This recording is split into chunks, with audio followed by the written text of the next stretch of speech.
6 signes alarmants qui indiquent qu'un AVC est sur le point de se déclencher. Un AVC est la cause de plusieurs problèmes de santé très sérieux. Chaque année, des milliers de personnes en souffrent et pour beaucoup, c'est une première. Heureusement, il existe plusieurs signes qui t'indiquent à l'avance que quelque chose ne va pas afin de prendre des mesures de précaution. Avant de découvrir de quoi il s'agit, assure-toi de cliquer sur le bouton s'abonner et active la cloche des notifications pour nous rejoindre du côté sympa de la vie. Les statistiques de cette maladie sont désastreuses pour être franc. Selon le centre d'attaque cérébrale, Internet, chaque année, environ 800 000 personnes souffrent d'AVC. Et pour seulement 150 000 d'entre eux, il s'agit d'une récidive. Alors, que se passe-t-il exactement quand tu expérimentes une attaque cérébrale?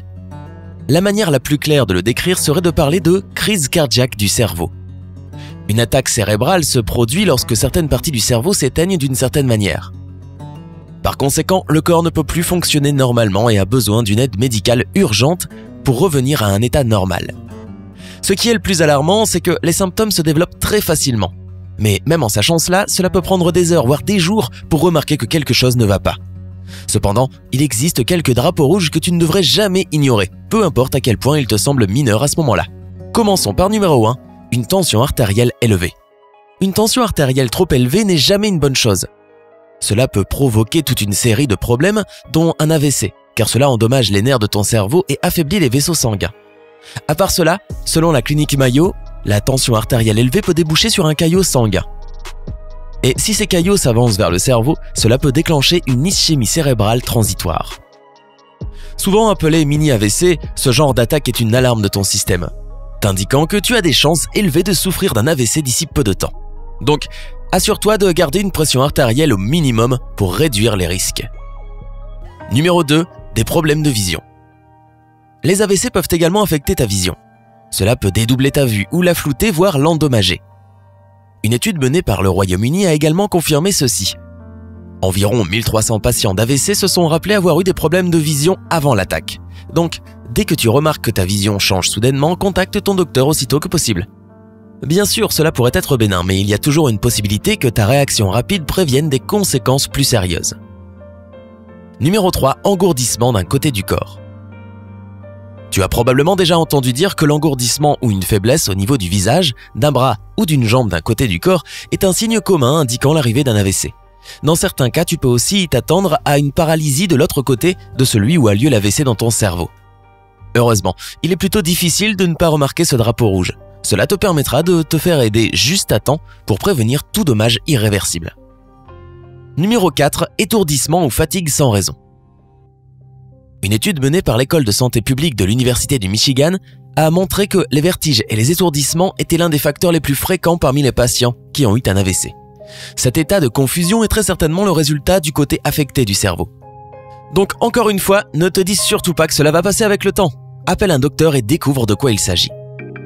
Numéro 5, des migraines soudaines ou des maux de tête sévères. Des migraines et maux de tête sévères n'apparaissent jamais sans raison. En cas d'AVC, cela se produit simplement parce que l'afflux sanguin est soit bloqué, soit interrompu à cause d'une interférence dans les vaisseaux sanguins. Tous ces processus provoquent une déchirure du vaisseau qui se transforme en migraine tellement sévère que tu as du mal à la calmer. Garde en tête que ceci est l'un des signes les plus évidents d'un AVC potentiel, donc tu ne devrais vraiment pas l'ignorer. Numéro 6, des raideurs dans le cou ou des douleurs dans les épaules. Une rupture des vaisseaux sanguins dans le cerveau peut facilement provoquer des raideurs ou des douleurs dans le cou et les épaules. Pour découvrir s'il s'agit d'un signe d'AVC, essaie de toucher ta poitrine avec ton menton. Si tu n'y parviens pas, alors même que ce n'était pas un problème auparavant, c'est vraiment mauvais signe. Consulte ton docteur immédiatement et assure-toi de suivre toutes ses recommandations. Et voilà les signes les plus fréquemment avant-coureurs d'un AVC. Mais ne t'en va pas de suite. Comme toute autre maladie, certains groupes d'individus ont plus de chances que d'autres de souffrir d'un accident cérébral. Et plus tu regrouperas de critères, plus tu devras faire attention.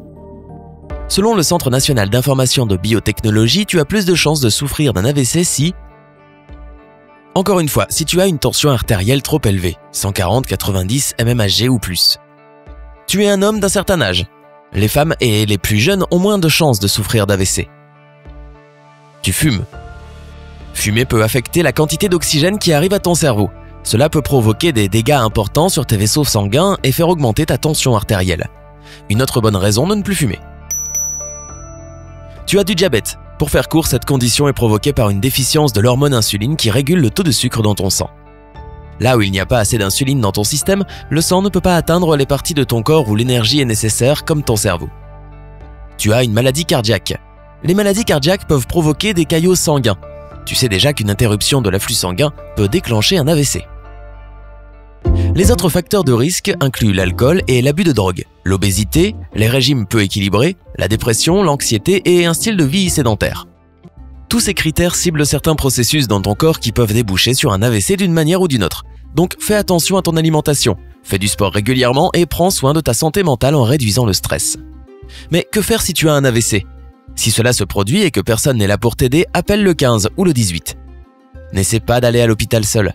En attendant l'ambulance, ne mange et ne bois rien. Ton système n'a pas besoin de travailler maintenant. Enfin, essaie de ne pas paniquer. Plus facile à dire qu'à faire, me diras-tu. Mais si tu as moins de 60 ans, tes chances de survie sont plutôt élevées. Tes nerfs et ton anxiété, en revanche, ne feront qu'empirer la situation. Si tu viens en aide à quelqu'un qui souffre d'un AVC, agis vite. Là encore, la première chose à faire est d'appeler le service d'urgence pour notifier à l'opérateur la situation et la condition actuelle de la victime. En attendant l'ambulance, essaie de la mettre en position latérale de sécurité, PLS, avec la tête légèrement en arrière. Il pourrait vomir, donc prépare-toi à tenir sa tête au cas où cela se produirait. Et n'oublie pas de lui parler calmement pour le tranquilliser. En suivant ces étapes simples, tu fourniras la meilleure aide qui soit jusqu'à ce que l'ambulance arrive. Connais-tu d'autres symptômes d'un AVC? Dis-nous dans les commentaires ci-dessous. Rappelle-toi de donner un j'aime à cette vidéo, de la partager avec tes amis et de cliquer sur t'abonner pour rester sur Sympa.